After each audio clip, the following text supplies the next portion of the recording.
que vem. Ok, nosso jovem amigo. Eu também sou velha, então fica tudo por aqui. Poder da linguagem, não é? Tá vendo? O poder da linguagem. Olha aí, tá vendo?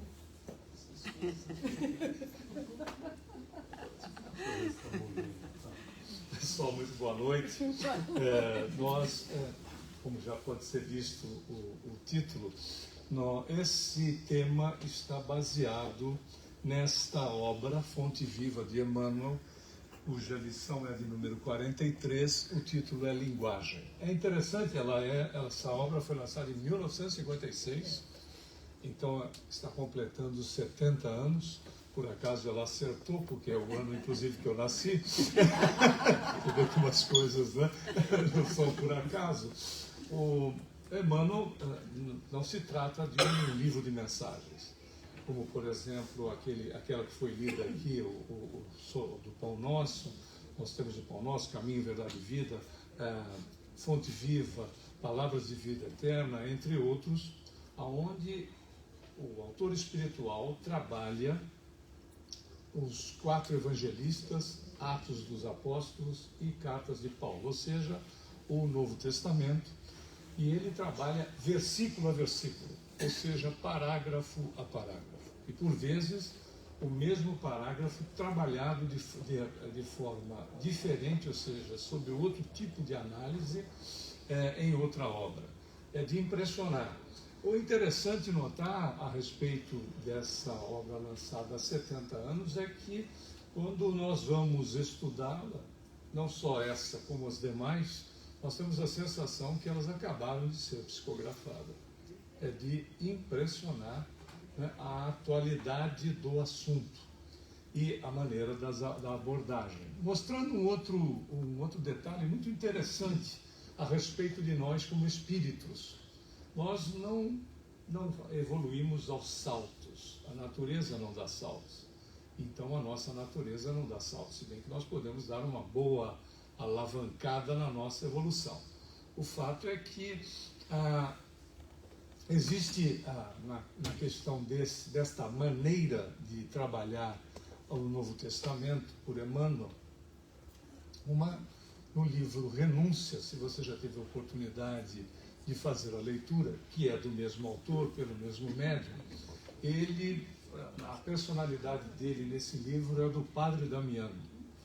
A protagonista é Alcione, e eles são muito amigos. A história se passa no século XVII, na Espanha, aonde, numa conversa com Alcione, o Padre Damiano, a personalidade, então, daquele que viria a ser o Emmanuel, mentor de Francisco Cândido Xavier, o Padre Damiano diz que o Evangelho de Jesus é tão rico que ele não deveria ser estudado capítulo a capítulo, e sim versículo a versículo.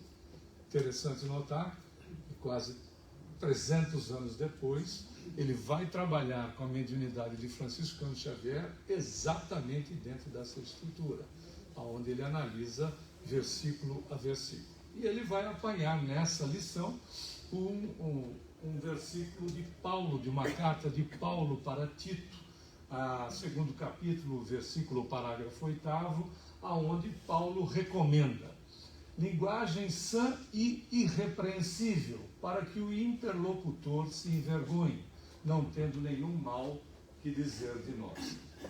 Evidentemente que, fazendo as devidas colocações sobre tradução, interpretação, etc., o que nos importa, né, é a questão não de que o interlocutor se envergonhe ou qualquer coisa do gênero, mas a linguagem sã e irrepreensível, que ele faz a recomendação. É interessante verificar que, nesse particular, né, Jesus também faz recomendações sobre aquilo que nós falamos ou nos expressamos. Ele diz assim: o homem bom tira coisas boas do bom tesouro que está em seu coração, e o homem mau tira coisas más do mal que está em seu coração, porque a sua boca fala do que está cheio do coração. É uma realidade. Claro, evidentemente, que isso não acontece se nós tivermos tempo de dourar a pílula, não é verdade? Mas quando atacados no ponto que nos interessa, a boca vai falar daquilo que está cheio, o coração. Porque a mente é um arquivo, né? E já não é mais aqueles que vocês nem sabem que existiu isso. Que era um gavetão de metal que você abria, saía lá de dentro um bafo de naftalina, que era para exatamente garantir que as traças não comessem aquela quantidade enorme de papel e pastas. Hoje nós podemos dar um toque, se não, então até mesmo ordenarmos, não é verdade? E a informação vem de imediato, que é exatamente o que acontece quando somos assim cutucados nos nossos interesses. Aí a boca fala daquilo que está cheio o coração. Esse registro está em Lucas, mas Mateus também faz um registro de um ensinamento de Jesus na mesma estrutura, onde ele diz: raça de víboras, como podeis falar coisas boas sendo maus? Porque a boca fala do que está cheio o coração. É interessante verificar que, imagine a Teresa ou qualquer uma das nossas amigas que viesse aqui para fazer a direção, virasse para todos nós e dissesse: raça de víboras. Faria o maior sentido, não é verdade? Imagina um espírito crístico, um senhor planetário, fazer uma colocação dessa natureza. Porque a gente precisa mergulhar, e a indicação de Paulo, não, o apóstolo, nós temos que mergulhar no espírito e não ficar simplesmente limitado à letra. Porque Jesus falava em aramaico, uma língua que se achou morta, mas já se descobriu 2 vilarejos na Turquia que se fala o aramaico. O aramaico ele é tão simplificado, né? Ou seja, ele é tão pobre que se nós alterarmos uma vogal, não uma consoante, uma vogal numa frase, nós mudamos o sentido da frase. Então a gente já verifica que, obviamente, determinadas traduções tiveram interpretações inadequadas, ou às vezes até mesmo equívocos no momento da tradução, pela simples condição da pobreza, enfim, do aramaico. A mesma coisa, seria altamente contestado um espírito crístico, como dissemos, né? Um senhor planetário responsável por toda a estrutura, não só desta dimensão, mas de todas as dimensões que dizem respeito a este planeta, no momento em que está crucificado, ele dizer, né, em aramaico, Eli, Eli, lama sabachthani, que quer dizer: Pai, Pai, por que me desamparastes? Como é que pode um espírito que em determinado momento diz assim, eu e o Pai somos um? Ele não está dizendo que ele perdeu a individualidade dele, em absoluto. Ele diz que ele vive na mente cósmica, que a gente não tem a menor ideia que seja isso, né? O que é viver na mente cósmica. Ou seja, o que passa na mente do Criador, passa na mente da criatura nesse nível evolutivo, porque ele é 100% consciência. O indivíduo nesse patamar de evolução é 100% de consciência. Nós somos 5. A genialidade de um Einstein chegava a 10 de consciência. Não é possível que ele tenha se dirigido a Deus, ao Criador, com esse tipo de colocação. Até porque o contrário já é verdadeiro, quando ele faz uma rogativa a Deus, né, dizendo, eles não sabem o que fazem. E ao mesmo tempo, por que o Senhor me desampara? Né? Veja que então, quando nós vamos estudar o Novo Testamento, nós temos que ter então essa visão crítica que o Paulo recomenda, né? Ir para o espírito da letra, do ensinamento, e não necessariamente ficar fixado na letra, mas o ponto central é de importância, né? Porque a boca fala daquilo que está cheio o coração. E é tão realidade que a influência daquilo que se fala não está não está simplesmente na condição desta dimensão. Porque quando nós quando nós articulamos a palavra aqui, nós também estamos, não em paralelo, mas antes, mas vamos colocar como se fosse em paralelo, apenas como ilustração, nós também estamos influenciando na dimensão que não é paralela, é quarta, quinta dimensão, onde o pensamento age influenciando e sendo influenciado. Não é só a palavra articulada. Quando nós, tanto é que se nós formos trabalhar com transcomunicação instrumental, que é utilizando-se de equipamentos, né, computadores, laptops e coisas do gênero para a comunicação com a dimensão espiritual, há que se treinar em relação àquilo que vai se apresentar como pergunta, porque a resposta vem primeiro. Porque, óbvio, nós temos a sensação de que pensamos e falamos ao mesmo tempo, mas isso não acontece. A palavra vem depois.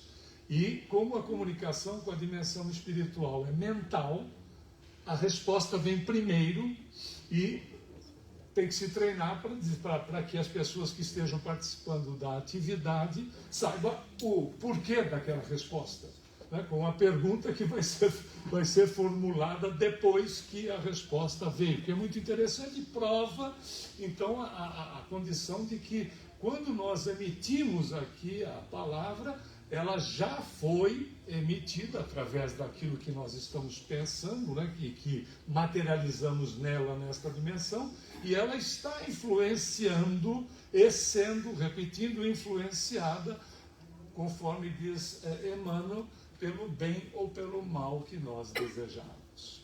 Ou seja, né, a influência não está restrita apenas a essa dimensão. Mas esse cientista, Masaru Emoto, que desencarnou em 2014, o trabalho dele foi considerado como pseudociência. É sempre pseudociência quando nós não queremos, não é verdade? Quando às vezes não dá dinheiro. Homeopatia é pseudociência, acupuntura é pseudociência, e nós temos certeza que muita gente que está aqui já se tratou com uma ou com outra, com as duas. Né? E outros aspectos a serem considerados em terapias que existem, tanto é que na China se faz cirurgia de grande porte em determinados hospitais, se utilizando como a anestesia principal a acupuntura. Mas ele fez um trabalho que é muito conhecido, tenho certeza que é conhecido de todos, aonde ele submeteu a água, que é o elemento com o maior poder de absorção que existe no planeta. Ele submeteu a água a determinadas músicas, palavras, etc.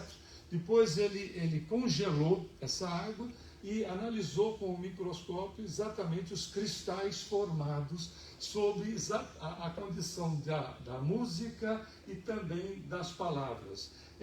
Essas fotos são muito conhecidas, acho que você já viu a água submetida a uma sinfonia de Mozart, a Imagine de John Lennon, sobre palavras de amor, e Fujiwara Before e After é porque ele pegou a água de uma das represas do Japão, que é a Fujiwara, e submeteu essa em estado original, e submeteu a boas palavras, a palavras positivas, e aqui está a diferenciação. Né? Paz, agradecimento e eu vou matar você. Né? Quando a gente tem. Só que esse detalhe, ele trouxe para a condição da água, que tem outros também, outras fotos e repetidas, inclusive, não é? Mas aqui, quando se ouve heavy metal, nada contra heavy metal, de novo, né? Eu vou te matar, e quando nós chamamos alguém de tolo. Se isso é uma realidade na água, significa que nós impregnamos os ambientes aonde nós residimos ou aonde nós frequentamos com regularidade. Vamos impregnando de tal maneira, né, de uma forma positiva ou não.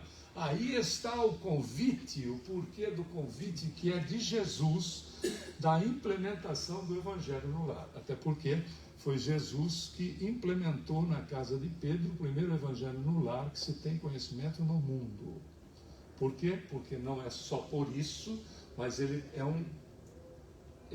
faz uma transmutação energética no ambiente.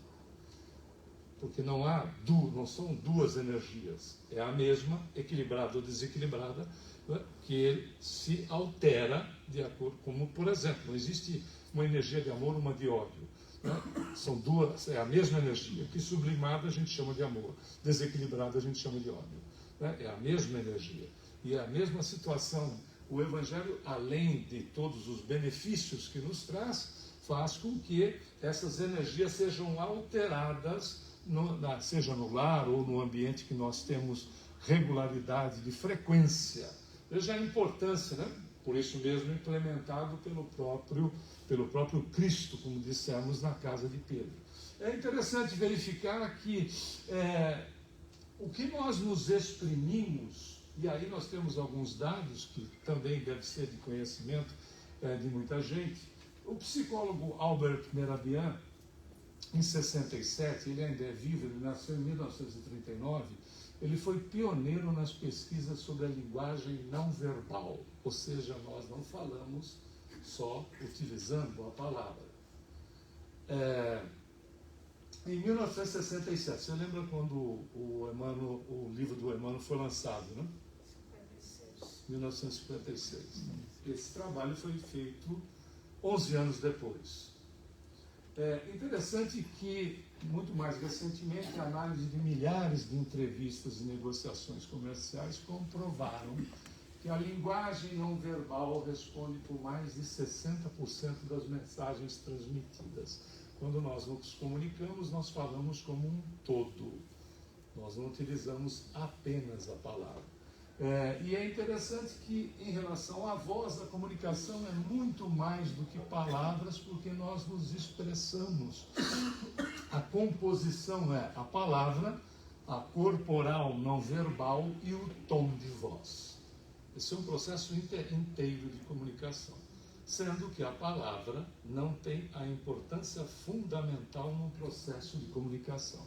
Mas, independente de não ser tão importante, André Luiz, nesse livro psicografado pelo Chico, que se chama Apostilas da Vida, no seu capítulo 16, o título é A Língua. E ele diz a respeito o seguinte: não obstante pequena e leve, a língua é indubitavelmente um dos fatores determinantes no destino das criaturas. Olha a importância de que o Espírito está dizendo. A língua é indubitavelmente um dos fatores determinantes no destino das criaturas. Ainda bem que, apesar dela ser um músculo, ela não se desenvolve à medida que a gente fale mal da vida dele. Não é verdade? Às vezes o que fica é só um pouco afilada, tipo assim de cobra, mas de serpente, mas é uma realidade. Veja, e é interessante verificar que o autor destaca esse aspecto e nós dissemos, ela não tem a importância fundamental num processo de comunicação. O verbal significa 7%, o tom de voz 38%, ritmo, entonação, evidentemente, e não verbal, gesto, postura e expressão facial 55%. Apesar de ser só 7%, o André Luiz diz que indubitavelmente ela dirige as criaturas. O que é mais interessante ainda, que não fica só no terreno da palavra, como nós dissemos, né? Porque quando emitimos, não só estamos influenciando as pessoas com as quais nós nos relacionamos, mas a condição de interferência é muito maior quando nós emitimos o pensamento daquilo que nós apenas estamos verbalizando, por vezes, num grupo resumido. Veja, então, a importância daquilo que Jesus, há mais de 2000 anos, nos recomendou. Aliás, nós já citamos aqui, estamos repetindo, gostamos muito de, quando você for consultar, pegue no Novo Testamento o evangelista Marcos, no capítulo 13, no versículo 33. Porque no capítulo 13, versículo 33, ou parágrafo 33 do evangelista Marcos, ele é mais completo. Ele diz, olhai, vigiai e orai. Percebeu que geralmente a gente ouve, só pega o registro de Mateus, está vigiar e orar, não é isso? Lá em Marcos é o olhar. Em aramaico não existia a palavra autoanálise, nem autoconhecimento. Então não é olhar a vida do vizinho, é o olhar para dentro. Porque se eu não procuro me conhecer, o que é que eu vou vigiar? Não é verdade? Eu preciso procurar me conhecer, dentro do possível, evidentemente, para que eu possa me vigiar. Não só aspectos negativos, porque nós somos criaturas e temos muitos dos aspectos positivos, que são maiores do que os negativos. Então, a vigilância naquilo que é positivo faz com que nós possamos produzir mais e melhor. E a oração, no sentido de fortalecer a minha capacidade de autoanálise e, obviamente, a minha capacidade de vigilância. Veja como é completo os 3 pontos em Marcos sobre essas condições de nós verificarmos como nós estamos agindo, influenciando e, obviamente, também sendo influenciados. E olha que interessante, né? Nós falamos em 1967 e Emmanuel, na lição 43 do Fonte Viva, a qual nós estamos aqui acompanhando, diz: expressão, maneira e voz. A mesma coisa, dita de outra maneira. 11 anos antes, mostrando uma coisa interessante para nós. Nós não criamos, nós descobrimos. Tanto é que, se nós formos estudar o livro Os Mensageiros, de André Luiz, pela psicografia do mesmo médium, nós vamos encontrar, não só nessa obra, né? Nosso Lar, nós vamos encontrar, por exemplo, aspectos que o lançamento do Nosso Lar, em 1944, sendo lido na década de 40, 50, 60 e até mesmo avançando na década de 70, muitas coisas ali seriam consideradas ficção científica. No entanto, eram todos o avanço que eles já tinham na dimensão onde André Luiz estava, que nós ainda não havíamos alcançado. E em matéria de tecnologia, uma delas nós ainda não alcançamos, que é o deslocamento do veículo por eletromagnetismo sem trilho. Nós temos com trilho. Mas interessante, nós brasileiros, porque a Universidade Federal do Rio de Janeiro, junto com uma universidade israelense, está trabalhando num veículo com movimentação de eletromagnetismo sem trilho. Ou seja, aquilo que nós encontramos no livro, em 1944, né, como veículo de transporte sendo utilizado no nosso lar. Isso porque o André Luiz, conversando com o Chico, certa feita, disse para ele que eles vivem uma realidade de 1 século à nossa frente. A realidade deles hoje é de 2126. Imaginemos quando nós estivermos, né, nessa condição. Eles só estão 100 anos na nossa frente. Por isso que é interessante verificar, e essa obra, como nós citamos os Mensageiros, ela traz uma informação daquilo que nós descobrimos. Porque Criador é Deus, não é? E nós vamos descobrindo. Nós encontramos nessa obra, em determinado momento, André Luiz está no Campo da Paz, que é uma instituição dirigida por Alfredo. E eles estão numa sala onde tem uma tela do martírio de São Denis. O Denis era um cristão e que não abjurou. Como ele não abjurou, os carrascos cortaram-lhe a cabeça. E ele foi santificado na condição de que, quando cortaram a cabeça, o Denis pegou a cabeça e segurou a cabeça durante alguns segundos. E aí, claro que os carrascos devem ter saído correndo e alguém gritou milagre e aí santificaram o Denis. Não houve milagre algum. Na realidade, isso tem possibilidade de acontecer. De que maneira? O indivíduo, todos nós temos o fluido vital, o fluido elétrico animalizado, o ectoplasma, que é tudo a mesma coisa, que vitaliza o nosso corpo físico.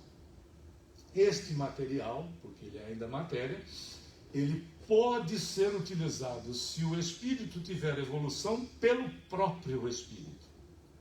Então, o movimento que é feito para pegar a cabeça é possível. Ou outro, como o organismo do Diniz ainda estava muito vitalizado, espíritos que sabem movimentar o ectoplasma ou o fluido vital podem utilizar do fluido vital do Diniz, que ainda estava repleto, e fazer a movimentação do corpo em relação, inclusive, de segurar a cabeça. É o mesmo material que se usa nos trabalhos de materialização, né, de materialização do espírito, que na realidade são aparições tangíveis, onde esse cedido por um médium, e no trabalho junto com os espíritos, o espírito se reveste, né, e fica visível e podendo, inclusive, se permitido for, ser tocado.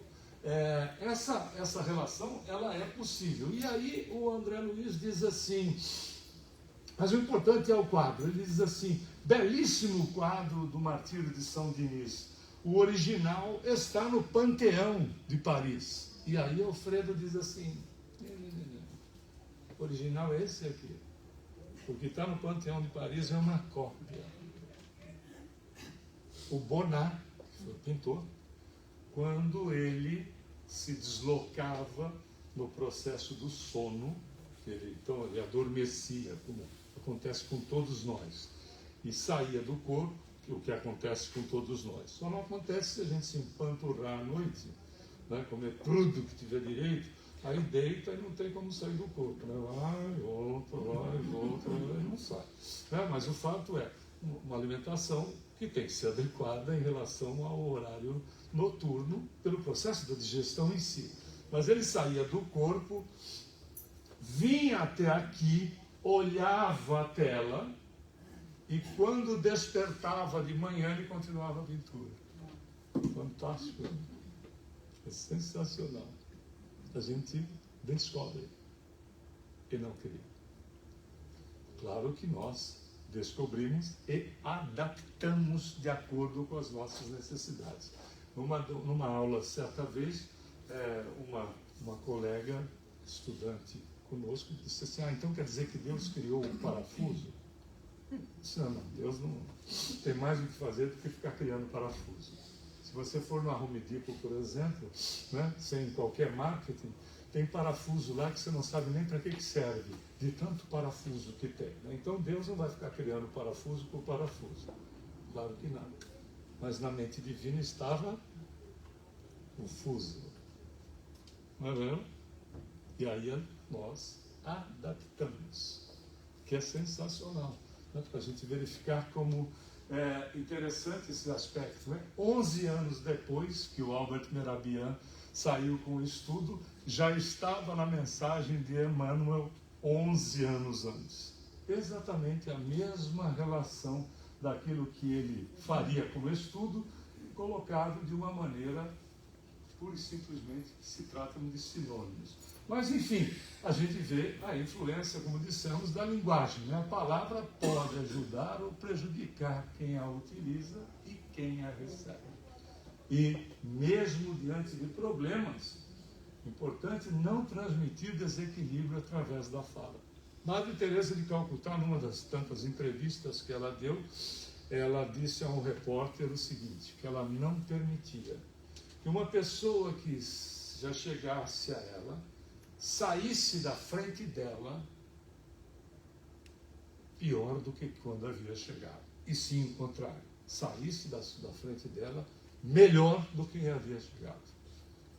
Isso exatamente é interessante porque nos mostra que nós fazermos o bem não é um momento, é uma postura.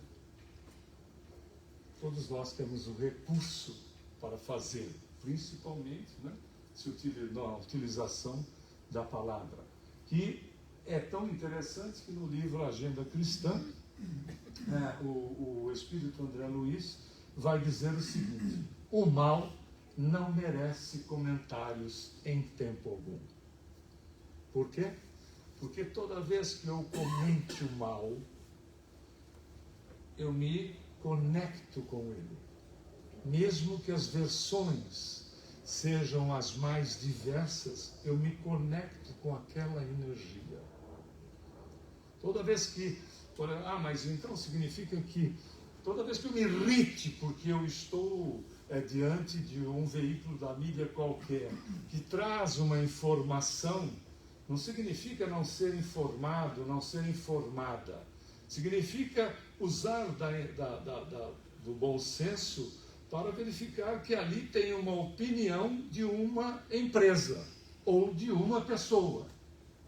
E uma opinião, como diz Kardec no livro Obras Póstumas, tem o valor de uma opinião, não significando que seja verdade.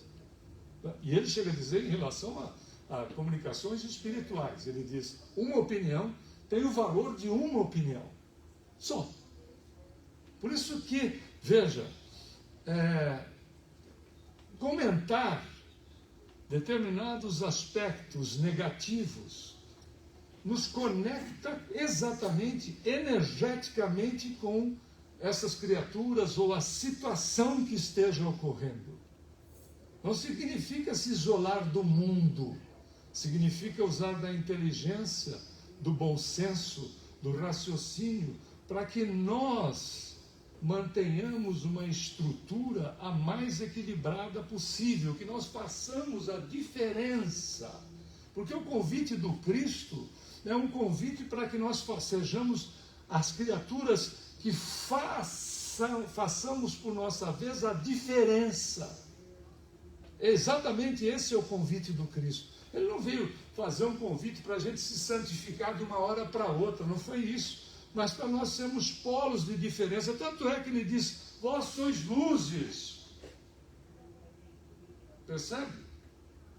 O valor da criatura dentro, principalmente no momento atual, onde a situação é muito mais delicada que nós estamos vivenciando em relação à paz, como o posicionamento nosso um posicionamento já de criaturas que estão muito mais informadas, muito mais evoluídas em relação a certas estruturas de criaturas que vivem limitadas, por vezes, por situações impostas. Nós somos os elementos que podemos fazer a diferença dentro do quesito da paz. Claro, não é querer abraçar o mundo em absoluto, mas com as pessoas com as quais nós nos relacionamos. Fazer a diferença com o grupo com o qual nós nos relacionamos. E aí não importa se esse grupo é grande ou pequeno. Exatamente essa é a proposta do Cristo. E, obviamente, tendo respeito às dores alheias, não? Porque cada pessoa carrega dificuldades, enigmas e dores. Não é justo aumentar o peso do próximo com queixas, aspereza ou maledicência. Até porque os efeitos são negativos da má expressão. A queixa desencoraja, a aspereza fere, a maledicência confunde e a expressão mal conduzida nos afasta da verdade e da bênção do amor. Até porque, à medida que se fixa em situações dessa natureza, acho que todo mundo aqui deve conhecer alguém que se queixa de tudo e de todos. Não? Se você não conhece, você é uma criatura abençoada. Né? Mas o que acaba acontecendo, usando como ilustração, essa pessoa vai montando, vai literalmente construindo uma redoma energética em torno dela. E todos os aspectos positivos que possam ter alguma influência fazem isso. Bate e volta. Por quê? Porque a estrutura mental da criatura, né, formata literalmente uma redoma material, porque é energética e energia e matéria, formata essa estruturação, e o que acaba acontecendo?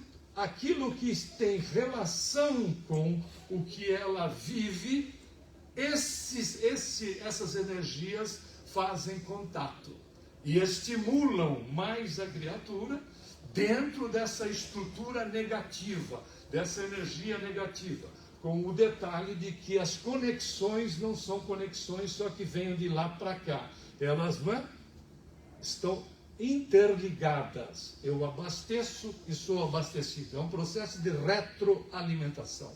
Alimento e sou alimentado. Dentro daquilo que eu componho a minha vida. E aí eu não posso reclamar de ninguém, não é verdade? Porque na realidade eu sou herdeiro de mim mesmo. Veja então a importância de novo do ensino do Cristo. Olhai, vigiai e orai. Percebe o quanto é importante essa estrutura na nossa vida.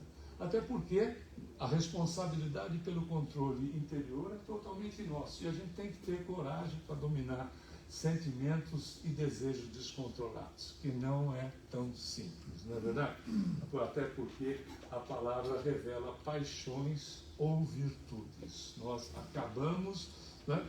Se a André Luiz, no livro Sinal Verde, diz o seguinte: se a câmera fotográfica, que hoje é o celular, né, nos retrata por fora, aquilo que nós falamos nos retrata por dentro. Por isso que é o ensinamento do Cristo. A boca fala daquilo que está cheio o coração.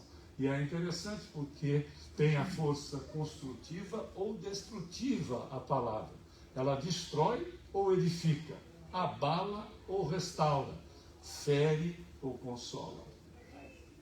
É exatamente a mesma situação, né? É o mesmo recurso sendo utilizado de uma maneira ou de outra. Então, esses elementos essenciais, está Emmanuel de novo dizendo para nós: expressão, maneira e voz, se não cultivados, perdem-se oportunidades de crescimento, entendimento e elevação. E é interessante que Paulo de Tarso nos dá orientações muito importantes sobre a maneira de nos expressarmos no contato com as criaturas. Ele diz: equilíbrio, nem doce demais, nem amarga em excesso. Por isso que quando nós apresentamos lá o ensinamento do Cristo em Mateus, né, não faz sentido a maneira da expressão dele com a elevação do Espírito.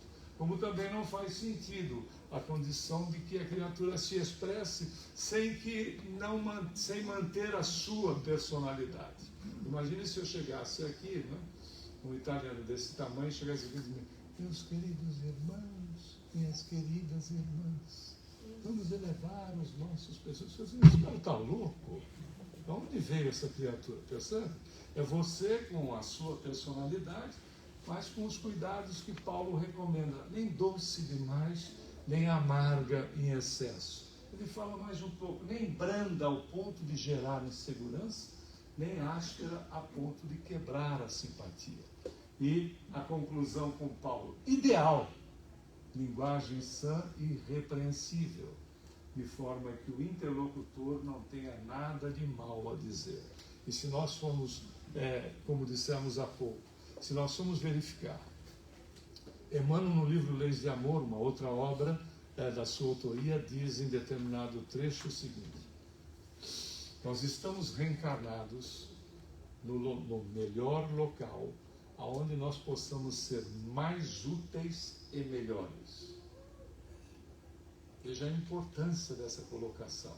Porque se nós não fôssemos úteis para o momento atual, já estaríamos desencarnados. Ou nem reencarnado teríamos. Porque no mainframe de Deus não entra vírus. Não tem erro. Significa que eu também não reencarnei na família errada. Porque às vezes o vizinho, né? Eu sinto que aquelas pessoas que são realmente espíritos amigos. Vai viver com eles. Vai viver com eles. Né? A gente não reencarnou na família errada. Diz Emmanuel: nós reencarnamos na família que nós merecemos. Tem muita gente que diz assim: graças a Deus, né, que eu reencarnei numa família de espíritos amigos. Não significa que uma família de espíritos amigos as pessoas não tenham posicionamentos diferentes. É que no cômputo geral as criaturas se identificam. Mas tem gente que torce para um time e tem gente que torce para outro. Tem gente que gosta de uma cor e tem gente que gosta de outra, mas os pontos não se atritam com grande facilidade. Esses são aspectos importantes. Se então a Emmanuel diz que nós estamos reencarnados no local onde nós possamos ser mais úteis e melhores, significa que nós reencarnamos, essa presente reencarnação é que nós reencarnamos para fazer diferença. Não é verdade? Nós reencarnamos para fazer diferença, para fazer diferente, seja no âmbito que for. Não é, como dissemos, não é abraçar o mundo, mas seja na participação que for. Nós estamos aqui para fazer a diferença. E a diferença, dentro daquele campo que nós botamos, é fazer uma ação boa por dia. Uma só. Uma ação boa por dia. Fazer o bem, uma vez por dia.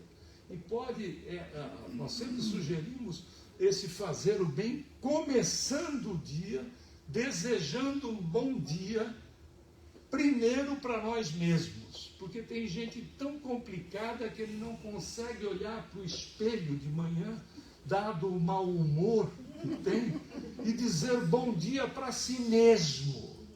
Como é que o dia vai ser bom para os outros, se de repente não está sendo bom para mim? Algumas pessoas levantam inclusive cantando, não é real? Não é fantástico isso? Às vezes tem gente que diz que quem levanta de bom humor tem parte com o demônio. Nós discordamos disso frontalmente. Você levantando de bom humor, mas eu moro sozinho e sozinha, mas melhor ainda, porque o dia tem que ser bom para nós, para que nós possamos irradiar isso para os outros. O bom dia, ou boa tarde, boa noite, seja lá qual for, não é algo comercial, é algo que tem que levar na nossa palavra, não disse Emmanuel, expressão, maneira e voz, levar na nossa palavra aspectos positivos, o desejo para que a pessoa tenha um bom dia mesmo, levar essa energia positiva. Vamos fazer a diferença ou não vamos? Então somos elementos que podemos fazer diferença e podemos fazer diferença com a paz. E por falar em paz, muita paz a todos.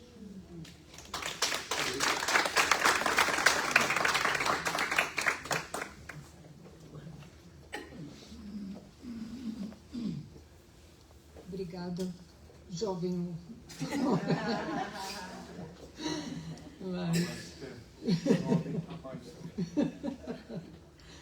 Então vamos agora fazer a nossa oração final e passar para os passes depois.